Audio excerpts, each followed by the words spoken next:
We want to give credit where it's due. More to her story, a youth-led feminist platform was one of the first to sound the alarm on a deeply disturbing change in the 2023 U.S. State Department Human Rights Reports, the complete erasure of any dedicated section on women's rights. Not a single mention of gender-based violence, maternal mortality, or structural inequality facing half the global population. While mainstream media outlets like The Guardian, Foreign Policy, and The Washington Post eventually picked up the story, much of their coverage couched it in cautious, bureaucratic language. Let's be clear, this isn't a formatting update. It's a strategic deletion.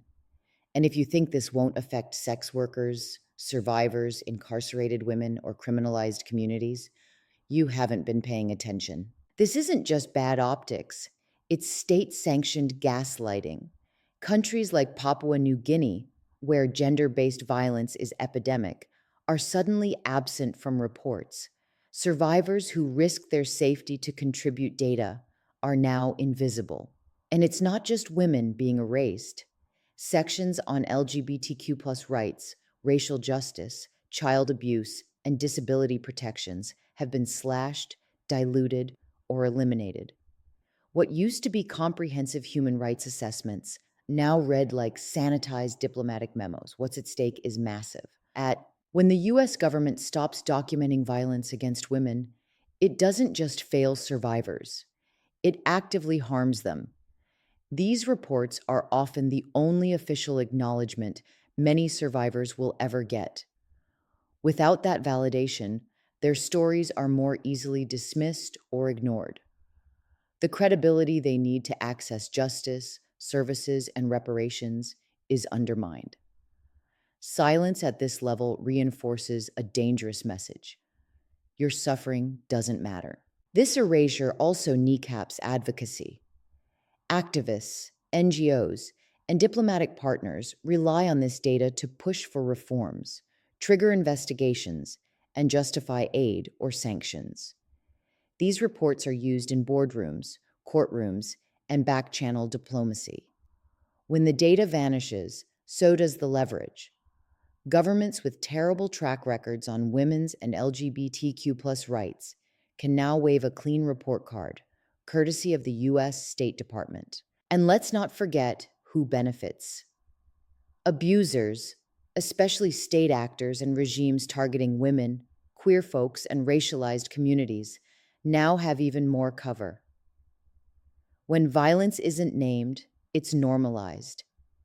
Governments restricting abortion, criminalizing queerness, permitting femicide, or jailing survivors for morality now get to operate without scrutiny.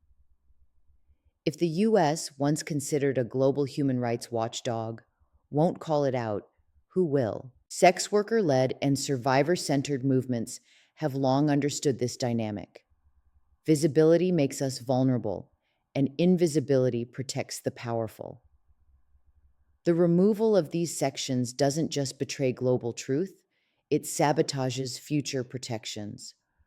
For decades, we've demanded better than just symbolic mentions in official documents. But now, we're not even getting that. This isn't neutrality, it's complicity. Here's the takeaway. We don't need another sanitized memo. We need public documentation that tells the truth and demands justice.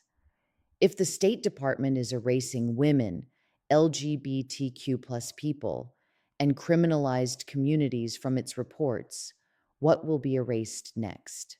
To everyone reading this, especially Snowdrop's survivors and sex workers, this is your call to action. Hold elected officials and diplomats accountable for these omissions. Demand the reinstatement of women's and LGBTQ+ rights in all future reports. Partner with survivor and women-led organizations to build alternative records when the government refuses to. Amplify the stories of those made invisible. Because if the official narrative forgets us, we must become the record.